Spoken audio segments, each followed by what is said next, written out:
Unboxing TRX6, partie 2. Comme vous avez demandé plus de détails pour le TRX6, je vais vous donner un petit peu plus de détails pour ce véhicule-ci. Donc, Mercedes-Benz G63 AMG 6x6, l'avant-dernier de chez Traxxas.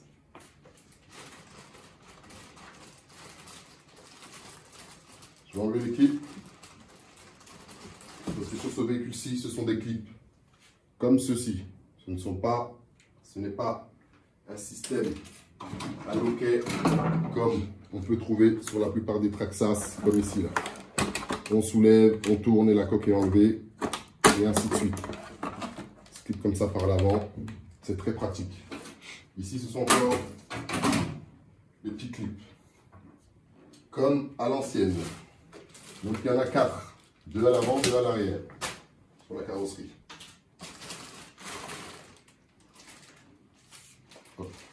La carrosserie, je vais vous présenter la carrosserie. Carrosserie de couleur silver. Pourquoi j'ai choisi silver? Tout simplement parce qu'on voit mieux les détails que sur une carrosserie qui serait full black, c'est-à-dire toute noire. Les détails ressortent toujours un petit peu mieux sur des couleurs crème, sur des couleurs claires. C'est comme le cuir à l'intérieur de véhicules, comme je vous l'expliquais. Un cuir de couleur claire, on verra toujours mieux les détails un peu plus précis qu'une couleur noire intégrale. Même si le noir est pas mal aussi, hein, mais moi je préfère en silver, c'est-à-dire gris. Donc ça donne ça. Donc la carrosserie, et là vous voyez, avec les détails précis, hein, V8, biturbo, G63 AMG 6x6, parce que ce véhicule est un 6x6, il a 6 roues, pas 4 comme le TRX6. Donc la carrosserie est ici intégrée, vous voyez il y a les feux intégrés dans la carrosserie. Le fil est ici pour le connecter, on le connecte à l'intérieur de l'alimentation, qui est ici le connecteur LED, je vous montrerai après. Donc voilà, belle précision, belle finition, des feux aussi à l'arrière, les entrées de portières, tout ça c'est bien précis, les rétroviseurs, les essuie-glaces, le capot. Ce véhicule est sous licence Daimler, c'est-à-dire ils ont travaillé avec Traxxas pour créer ce véhicule. Il est totalement sous licence Mercedes. Donc voilà pour la carrosserie. Nous allons passer maintenant à l'anatomie. Je vais vous montrer l'anatomie de la bête à l'intérieur, précisément. Je vais le carton.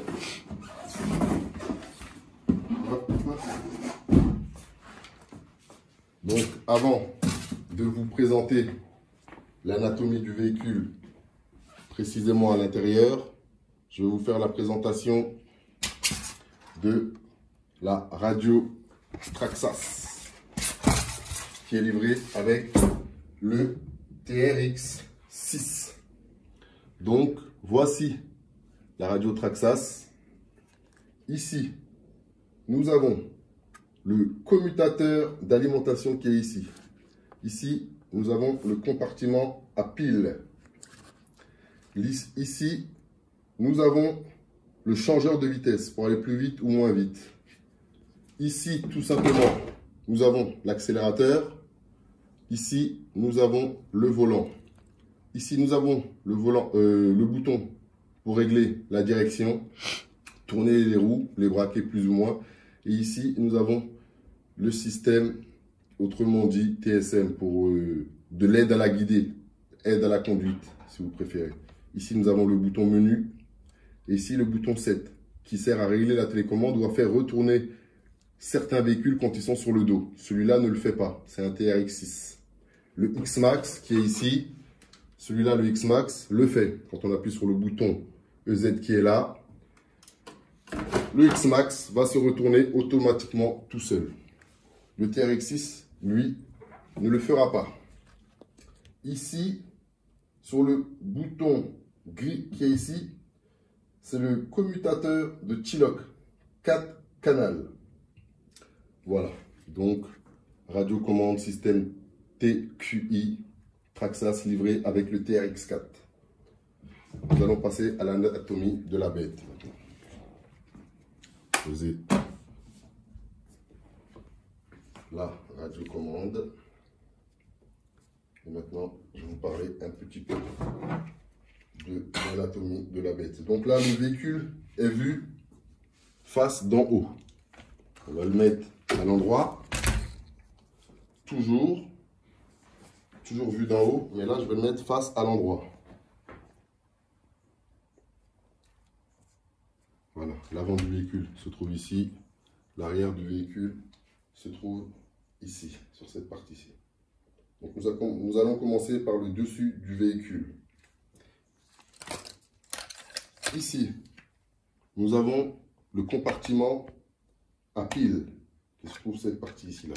C'est là où on met les piles 3S, 2S ou les piles de type NI, MI, de ce côté-là. Là. Après, de ce côté-ci, là, juste là, c'est le cerveau T-lock. Ici, là. Celui-ci, là, à l'avant. Ici, c'est le cerveau T-lock pour l'arrière, intermédiaire pour l'arrière. Ici, en face, ici, c'est pour connecter la LED, la lumière qui se trouve sur la carrosserie du véhicule. On connecte ça dedans pour pouvoir allumer les LED sur le véhicule. Ici, en bleu, nous avons l'embrayage cerveau qui se trouve sur cette partie ici, là.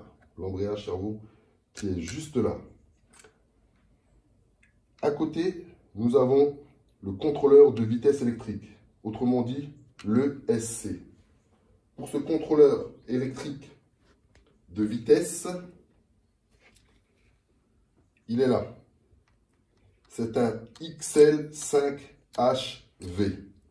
Se trouve sur cette partie ici. Posez là. Donc, ce n'est pas du 4S, du 5S ou du 6S. Hein. C'est un VXL 5HV pour un système d'alimentation en 3S ou en 2S. Donc voilà pour l'ESC. Il est imperméable, hein. Bien sûr, comme la plupart des ESC qui se trouvent sur les véhicules Traxa. Ce sont des engins complètement, qui sont imperméables. On ne peut pas l'immerger dans l'eau, bien sûr, mais il peut recevoir des gouttes d'eau ou un peu plus rouler dans l'eau. Mais je le répète, il n'est pas fait pour être immergé, une immersion totale dans l'eau. Ça ne peut pas. Ça ne marchera pas. Votre véhicule aura des problèmes, ce qui est tout à fait normal. Donc ici, nous avons le moteur. C'est un moteur Titan 550 à 21 tours. Il est ici. Juste à l'avant, nous avons la transmission qui se trouve là. Hop, la transmission qui se trouve à l'avant ici, comme on a dit, juste à côté du moteur. Juste ici, là, sur cette partie-là, ça sera un embrayage à friction, slipper, qui se trouve ici, là. Au-dessus, nous avons les supports de carrosserie qui n'ont pas changé depuis bien longtemps. Hein. TRX6, TRX4, Irevo, à l'avant et à l'arrière, ils sont là. Les supports de carrosserie, les deux supports de carrosserie. Le pare-choc arrière, le pare-choc avant. Voilà. Avant de passer sur la partie arrière, ici nous avons le support d'antenne. Sur les côtés, nous avons des pare-pierres, lui, qui éviteront aux grosses pierres de rentrer, mais les petites rentreront toujours. Donc nous avons deux pare-pierres, ici là. Hop, voilà, donc pour la face avant, juste ici là, sur cette petite partie ici, je ne sais pas si vous allez pouvoir réussir. Je vais essayer de vous la montrer. Cette petite partie ici là qui se trouve juste ici, c'est le connecteur au courant de Traxas qui est là, sur cette petite partie ici, juste à côté de l'embrayage cerveau. Donc voici pour la partie haute, pour l'anatomie de la partie haute de la bête. Je vais retourner le véhicule. Je vais retourner le véhicule pour vous présenter maintenant la face, l'anatomie arrière du véhicule. Je vais essayer de monter pour mieux voir.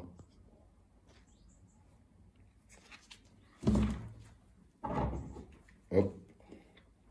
Donc, sur la partie arrière du véhicule, nous avons donc 6 roues qui sont relativement de taille petite. Nous avons 6 roues, 1, 2, 3, 4, 5, 6. Je n'ai pas la dimension précise des roues. Ceux qui voudront les dimensions précises des informations, vous le direz dans les commentaires et je pourrai vous communiquer ces informations ultérieurement. Donc, vous allez voir que quand on regarde le véhicule d'en dessous, nous avons de la biellette absolument partout. Partout, partout, partout, partout, partout. Donc, biellette ici, biellette intermédiaire en bas encore, biellette intermédiaire en bas, biellette, biellette, biellette, biellette, biellette intermédiaire, biellette intermédiaire. Il y a absolument de la biellette partout. Ce qui est un petit peu normal pour ce genre de véhicule. Ici, nous avons l'arbre d'entraînement arrière qui se trouve ici. L'arbre d'entraînement intermédiaire qui est là. Et puis, nous avons l'arbre d'entraînement avant qui se trouve ici. Là, nous avons une plaque de protection pour protéger un petit peu tout le système du cerveau, d'embrayage cerveau qui se trouve vu de l'autre côté. Nous avons les amortisseurs, de jolis amortisseurs. Franchement, ils sont bien très flexibles, très maniables. Je vais avancer pour que vous voyez un petit peu mieux. Je vais vous montrer. Ouais, nous avons des amortisseurs. Ils ne sont pas très grands, ils sont tout petits. Ils doivent mesurer maximum, je dis bien maximum, hein, 7 à 8 cm. Je vous redonnerai la taille précise des amortos. Donc on peut les voir, hein. Il y en a 6 amortisseurs qui sont très souples, très flexibles et très maniables. Donc après les amortisseurs, qu'est-ce que nous avons d'autre? Nous avons les essieux arrière qui se trouvent ici. L'essieu arrière, l'essieu intermédiaire et l'essieu avant qui se trouve sur cette partie-ci. Donc nous avons des systèmes pour le blocage des roulettes qui se trouvent ici, au niveau de l'avant du véhicule. Nous avons le cadre du châssis qui est là. Le couvercle du différentiel qui se trouve ici, ici et ici. Ici, nous avons le câble, le fameux câble T-Lock à l'arrière, il est là. Le câble T-Lock. Nous avons les caissons du portique arrière qui se trouvent juste ici, là, pratiquement à l'intérieur du pneu, pas tout à fait là. Qu'est-ce que nous avons d'autre? Bon, ça c'est rien de bien méchant. Nous avons la précision des sorties d'échappement des deux côtés du véhicule. Donc, au niveau de la direction du véhicule, quand le véhicule est normal, les roues avant ont un angle d'inclinaison de 45 degrés. On le voit comme ici et comme ça. Donc, je ne vais pas trop forcer sur le cerveau en tournant de gauche à droite pour ne pas abîmer les cerveaux parce que le véhicule n'est pas allumé. Ce sont des choses qu'il faut éviter de faire sur ce genre de véhicule. Donc voici pour l'anatomie arrière. Hein. Donc on peut compter à l'intérieur de ce véhicule 3 différentiels. Hein. Un à l'arrière, un pratiquement en intermédiaire qui suit l'arc d'entraînement arrière et un tout à l'avant du véhicule. Là, je vais remettre le véhicule sur face avant. Je vais vous brancher tout ça, connecter tout ça, mettre une batterie dedans pour vous montrer un petit peu la bête quand elle est allumée et pas totalement en action, en petite action. Donc, je vais venir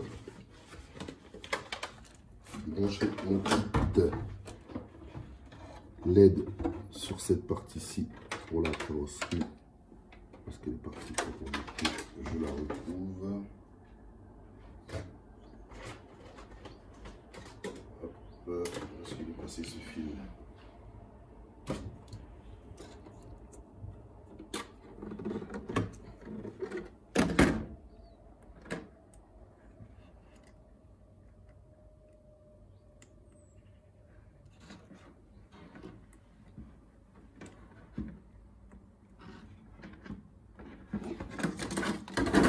Ma carrosserie, je vais chercher des batteries, ne bougez pas.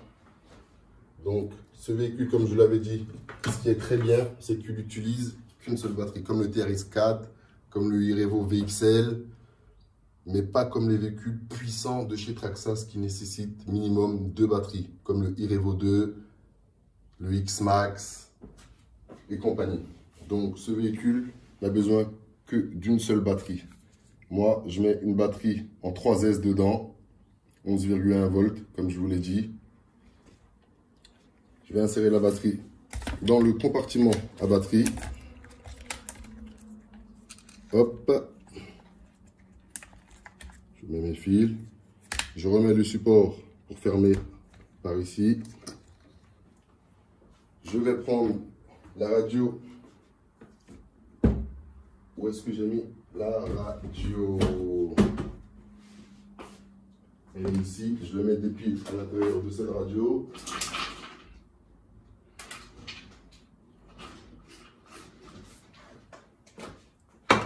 Hop, je mets mes piles à l'intérieur de mon compartiment pile sur mon émetteur. J'allume la radio est allumée. Je branche mes LiPo à l'ESC. Attends, je vais changer la batterie de côté.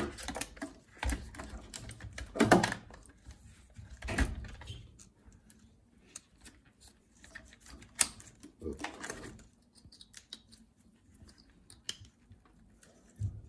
Je branche tout ça, j'appuie sur le petit bouton EZ de l'ESC. Et je vais fixer ma carrosserie. Mais là, je la fixe sans les locks. Sans les petits loquets qui sont ici, parce que moi, ça me saoule, je vous mens pas. Donc, voici la bête quand elle est allumée et en action. Là, j'ai branché les trucs. Vous allez voir que les feux LED sont allumés. Je vais tourner le véhicule pour vous le mettre de face avant. Vous voyez, c'est un TRX6.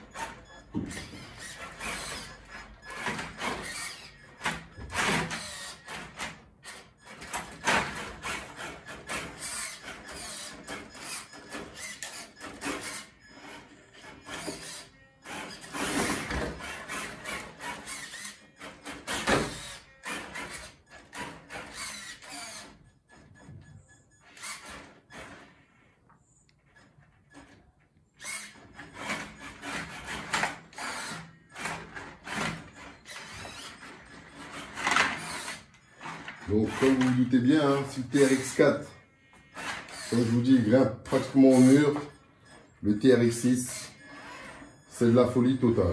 Vous voyez, là, j'ai une roue dans le vide, mais c'est absolument rien pour un TRX6. Hein. C'est le minimum qu'il puisse faire, ça. Vraiment le minimum, même les deux roues dans le vide. Vous voyez, c'est ce que je craignais avec le câble d'alimentation sur le X-Max. Mais ici, en même temps, c'est de ma faute. Pourquoi? Parce que je n'ai pas installé les loquets sur la carrosserie. C'est pour ça qu'il s'est arraché aussi facilement.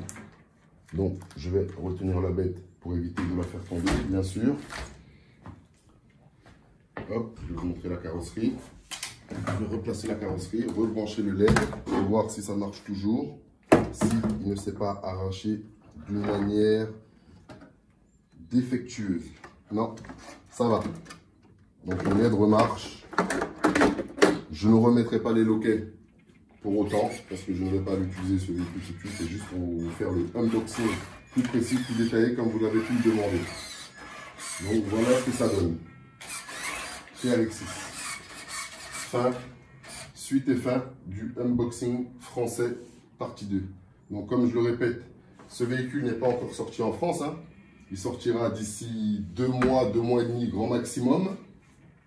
Et d'ici là, vous pourrez en profiter. En attendant, je vais vous apporter plus d'informations, comme vous le demandiez, comme vous le vouliez, par rapport à la présentation du TRX6. Je vais faire un unboxing un peu plus poussé, un peu plus fini. Ce n'est pas un unboxing intégral non plus. Je ne suis pas un savant ni ingénieur de chez Traxxas. Je ne souhaite pas le devenir. Hein. Donc voilà, je vous l'ai déjà dit, je laisse la théorie à ceux qui font de la théorie. Moi, mon domaine, c'est plus la pratique. Vous montrer réellement ce que ces engins valent réellement sur le papier et surtout sur le terrain. Surtout sur le terrain. Parce que ce sont des véhicules qui coûtent quand même extrêmement cher, rappelons-le. Est-ce qu'ils tiennent? Est-ce qu'ils remplissent leurs promesses? Nous vous le dirons très bientôt. Donc, voilà, c'était la suite et la fin du unboxing du TRX6 français qui sortira en France d'ici 2 mois, 2 mois et demi, grand max. Merci, au revoir.